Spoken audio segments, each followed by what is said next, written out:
you call me that, you say something that's triggering to me. My mouth has no filter.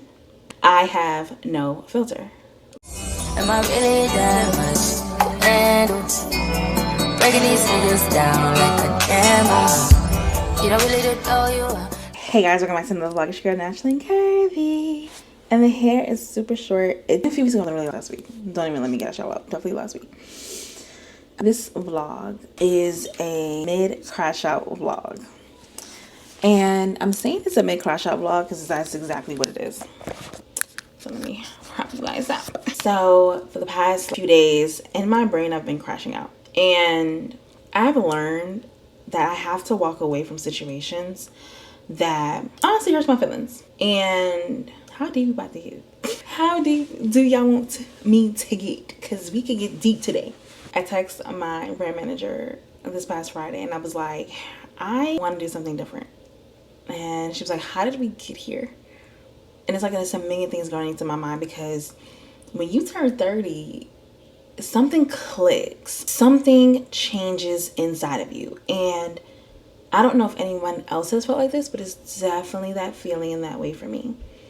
I am way too fucking comfortable where I am. I want all these things, but I am not budgeting for it. I am not making myself accountable for the things that I know that I am doing wrong. There's so many things, and we're probably just gonna, this vlog is gonna be all over the place with a lot of emotions and feelings, but this is my safe space for me, and I hope you guys are just here to listen and give advice and come with me on this journey. So glowing up to 30 was different. I stopped midway. I stopped reading. I stopped doing everything I said I was going to do at the beginning of the year because I got too comfortable.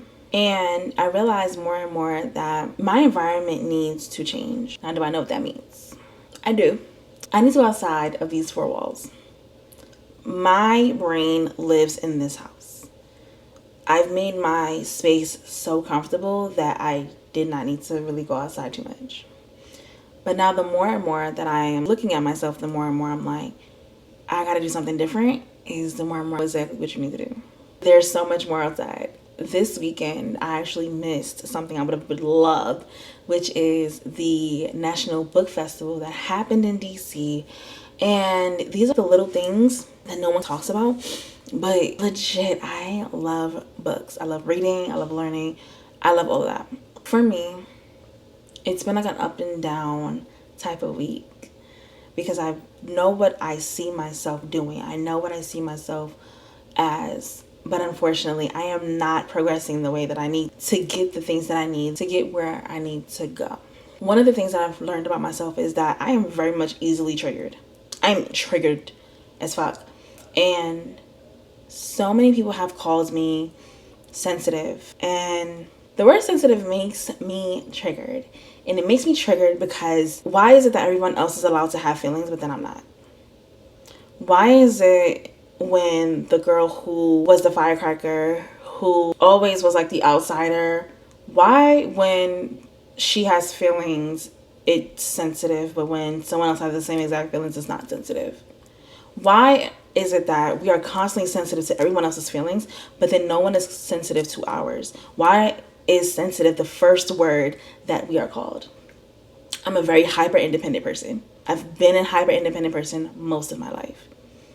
And at this point, if I'm easily triggered and I tell you that I'm easily triggered and you trigger me to poke fun and to see what's the fun in it, then we have a problem. My feelings and my emotions are real and true. Whether you like it or not, whether you agree with it or not, if I tell you something hurts my feelings and then you go and say, well, you're being sensitive about it or you're overreacting about it, I shut down immediately. And that is such a long way from where I used to be. I used to be where you call me that, you say something that's triggering to me, my mouth has no filter. I have no filter. And I've protected so many that when it's time for me to be protected and my feelings to be protected, I feel like I'm looking around and it's like a fucking ghost town. At my big grown age, I am finally telling how I feel about things. I seen a TikTok earlier that said, it's always the people who were there for everyone, and it's time for other people to show up for them. It's a ghost town. I felt that. I was the girl who went to everything no matter what, was there, was present. And at 30, to see what my circle is and who's in my circle is a blessing. Could you have told me at 25 that at 30 my circle would be this small? No, you could not have told me that.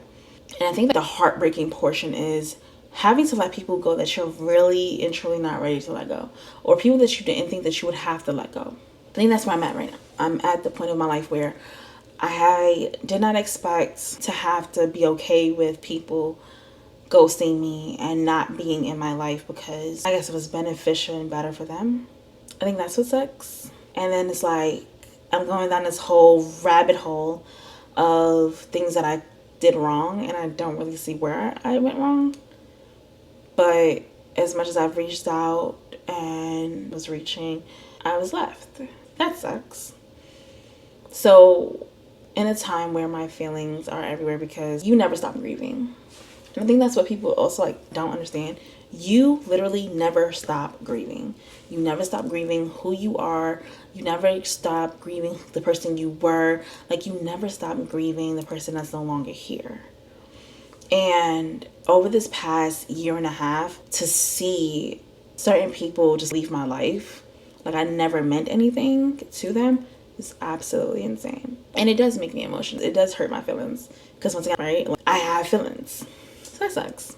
Discipline. I am not disciplined with money. I am not disciplined with myself because I know where I want to be and I know where I need to be. And I know that I am only getting in my own way. The reason why things have not happened the way that I needed to happen is because of myself. And this is the crash out that's happening in my head because I'm so easily triggered that if I'm sad and no one sees that I'm sad, or if I cry out for help and no one really sees that I'm crying out for help, it's like I don't know. Help is a real thing. And for National Suicide Prevention Month, reach out to the people that are always the happiest in the room. Because I promise you, they are the saddest in the room. But because they want to be able to upkeep their happiness with everyone, that's what they do. That's what I do. On an everyday basis, I go through things, but my job will never see it. I will still show up for my clients. I still show up for my family. I still show up regardless of what I'm dealing with emotionally. And maybe that's not a good thing. Maybe that is something I need to go talk to someone about. But so over these next few vlogs, I am just going to be taking you guys through this journey. I literally have to make this journey the best thing possible because this is my exclusive safe space. Only my YouTube subscribers really see this side of me, and definitely not a lot of other places. I am the fun, curvy girl. So that's where I am right now. This is my first few weeks of being 30. This is what my brain is like wrapping around and going through. And I hope to have happier videos for you guys. And if you haven't already, make sure you like, comment, and subscribe to the channel. And let's go on this journey together to make 30 as bomb as possible. So that way 31 is even better. And we will see you guys next week with a brand new video. Later, guys.